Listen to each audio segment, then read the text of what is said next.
Et merci de votre fidélité à Radio Pays. Nous sommes partis pour l'information de ce mardi 9 mars 2021. Et nous commençons par les titres avec Arnaud Béharé, l'OLCRDR. Bonsoir Arnaud. Bonsoir Royan, bonsoir à tous. Dans l'actualité de ce mardi, l'Institut Pasteur de Cayenne gagne en autonomie dans la lutte contre le Covid-19. L'établissement est désormais capable de détecter seul les variants du Covid sans avoir envoyé des prélèvements dans l'Hexagone. Une avancée considérable, vous l'entendrez. On parlera éducation dans ce journal avec les élèves de 3e du collège de Camopi en visite sur le littoral. Des élèves qui devront quitter leur village l'année prochaine pour entrer au lycée. Une visite de quelques jours pour mieux appréhender leur prochain cadre de vie. Vous entendrez dans ce journal Elvis, à 14 ans, il a déjà des projets professionnels pour sa commune.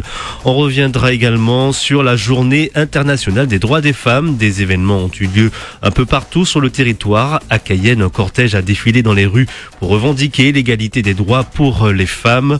Et à Montsenoiri, la commune a rendu hommage aussi aux femmes qui ont œuvré en 2020. Et puis enfin en sport, le CRA, le CRA, le comité régional de l'arbitrage, a réélu son président. Thierry Victorien fait le bilan et les perspectives pour les 4 prochaines années. Bienvenue dans le journal de 18h. Et je vous rappelle que votre journal de 18h est disponible également sur le Facebook Live de Radio Pays. Vous lisiez en titre, la Guyane gagne en autonomie dans la lutte contre le Covid-19. Oui, l'Institut Pasteur est désormais capable de séquencer en quelques heures les souches de variants de coronavirus. Plus besoin d'envoyer des échantillons dans l'Hexagone pour en avoir la certitude.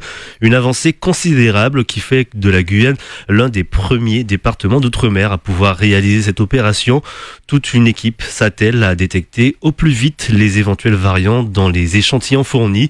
C'est un procédé complexe, explique Mirdad Kazanji, le directeur de l'Institut Pasteur de Guyane. On se réjouit aujourd'hui et je félicite l'équipe de l'Institut Pasteur qui a répondu très rapidement.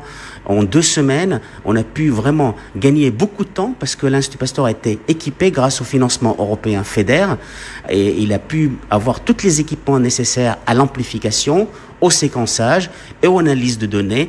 Tout cet ensemble de matériel était déjà en place pour suivre les virus dans la région amazonienne et étudier l'émergence de ces virus. Et là, actuellement, on est vraiment dans une épidémie émergente qui a émergé avec le Covid et on a pu répondre rapidement en l'espace de 2 semaines aux besoins de la Guyane, mais aussi au-delà, parce qu'on vient d'avoir une demande du gouverneur de l'Amapá pour les aider à identifier les Covid dans la région de l'Amapá au Brésil. Donc, on a un rôle aussi régional. Avec ces appuis d'infrastructure, on peut répondre aux besoins de la Guyane, mais au-delà aussi pour toute la région amazonienne. Mirdad Kazanji, directeur de l'Institut Pasteur, il répondait à Edmé Doudi. À noter qu'en Guyane, le séquençage des souches de variants est également possible au laboratoire Biosoleil depuis le mois dernier. Et toujours dans l'actualité du coronavirus, les résidents de l'EHPAD sont désormais autorisés à sortir.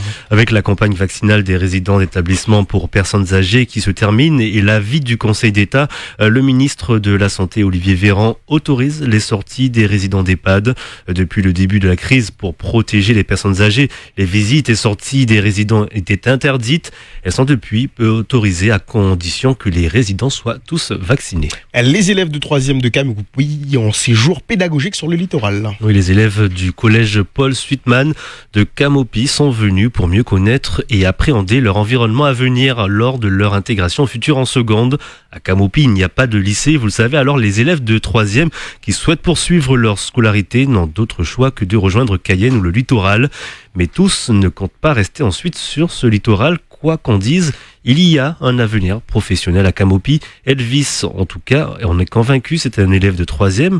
Il a 14 ans, il veut être architecte. Bien sûr, il veut faire ses études sur le littoral, mais il a aussi plein de projets en tête pour son village d'origine. On l'écoute. Tout tard, je me vois être, je sais pas, ici ou à Camopi, parce que je pense qu'ici, ça serait bien, mais je pense que ce sera à Camopi pour travailler, car je voudrais faire un petit projet pour voir, pour mettre quelque chose en place pour les habitants de Camopi. Par exemple, construire des maisons, ou des maisons pour faire des jeux, tout ça. Parce que je vois qu'à Camopi, il y a des petits projets, mais des projets avant, les habitants s'en servaient, maintenant ils ne s'en servent plus, et je voudrais remodifier ça.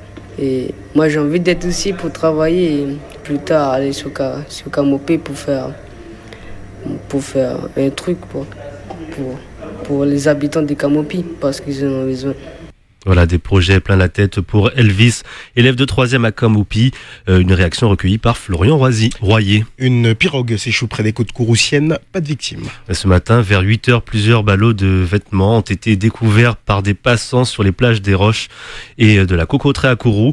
Les témoins ont tout de suite prévenu la gendarmerie qui a ensuite déclenché une alerte soupçonnant le naufrage d'une embarcation. La gendarmerie maritime et un hélicoptère dépêché sur place ont rapidement repéré une pirogue échouée dans la vase dans le chenal de Kourou. Les occupants, dont on ignore le nombre et la provenance, étaient équipés de gilets de sauvetage et ont été ramenés sur la côte sains et saufs grâce à l'intervention d'autres piroguiers. Radio Pays, la suite du journal. Arnaud Béhari-Lolsirdel. Un homme blessé par balle ce matin. Oui, ce mardi, vers 13h30, un homme a été blessé par balle au niveau de la rue des peuples autochtones, la Cayenne, l'ancienne rue Christophe Collant, pris en charge par les équipes du SMUR et les pompiers. Le quadragénaire a été transporté en urgence absolue vers le CHC. Il s'agirait d'un braquage qui a mal tourné. La scène s'est produite sur un parking résidentiel et la victime a été atteinte par balle à arme à feu au niveau du dos. La journée internationale des droits des femmes avec un cortège dans les rues de Cayenne. Et comme dans toutes les grandes villes de France, un cortège s'était lancé hier en fin de journée à Cayenne pour revendiquer l'égalité des droits pour les femmes. À coups de chants et de slogans, de nombreuses femmes ont fait entendre leur voix et leurs revendications. Clément Buzalka a suivi la mobilisation.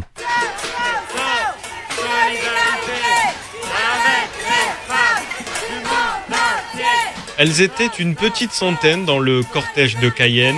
En grande majorité des femmes, bien sûr, comme Souley, qui avait laissé son mari à la maison pour garder les enfants. Vous voyez, dans une société qui évolue, où l'homme maintenant reste à la maison aussi avec les enfants, alors qu'avant, c'était pas du tout le cas. C'était la femme au foyer, la femme devait s'occuper des enfants et l'homme, il avait liberté de faire ce qu'il voulait.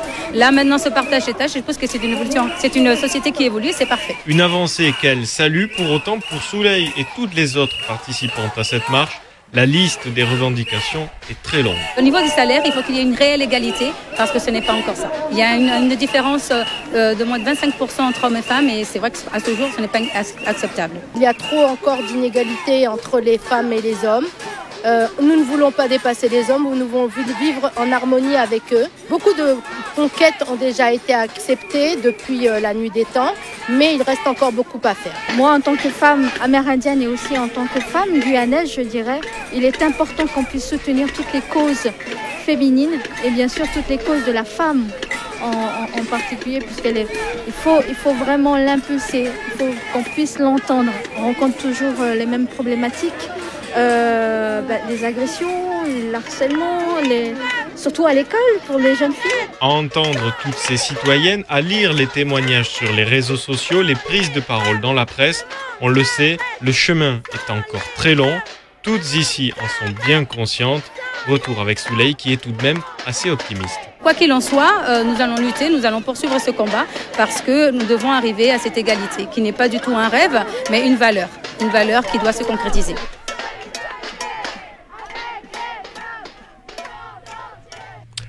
Mantineri-Tonnay-Grande a mis des femmes de sa commune à l'honneur. Une cérémonie organisée hier à l'occasion de la Journée internationale du droit des femmes. L'idée est récompenser 10 femmes de la commune, agricultrices, entrepreneuses, enseignantes, des femmes du quotidien qui ont agi pour le bien de la communauté en 2020 et pendant le confinement.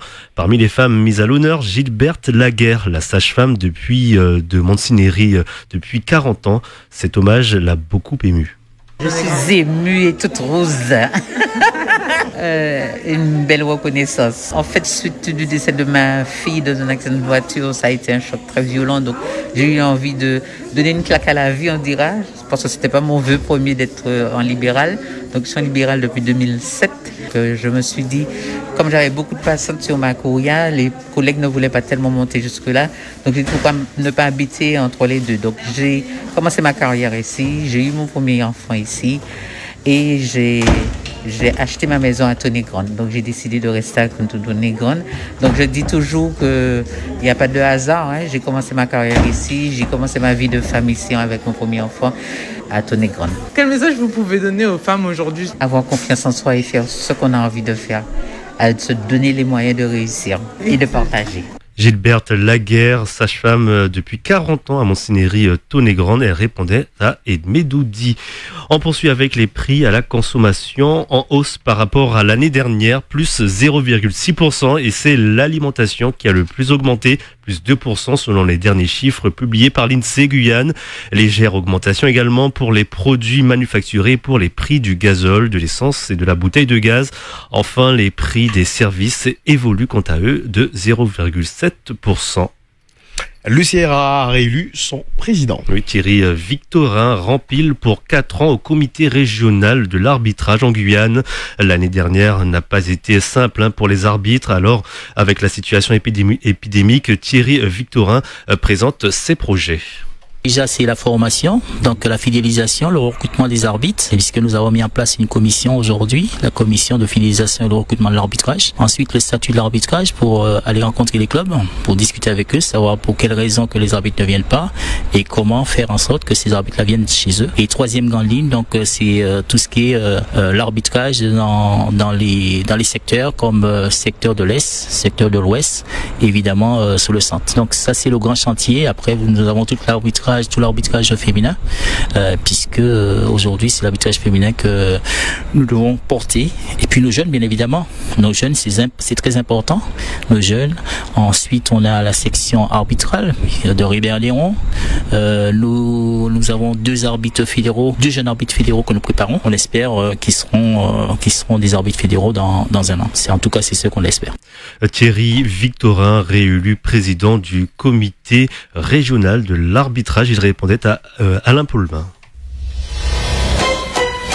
Merci beaucoup Arnaud Béarel, le prochain point de l'information. Ça sera demain dans les matinales dès 5h avec Victor Zamit. Le retour d'Edmedoudi à 13h. Quant à vous, vous êtes là à 18h. Merci, une très belle soirée à l'écoute de Radio Pays.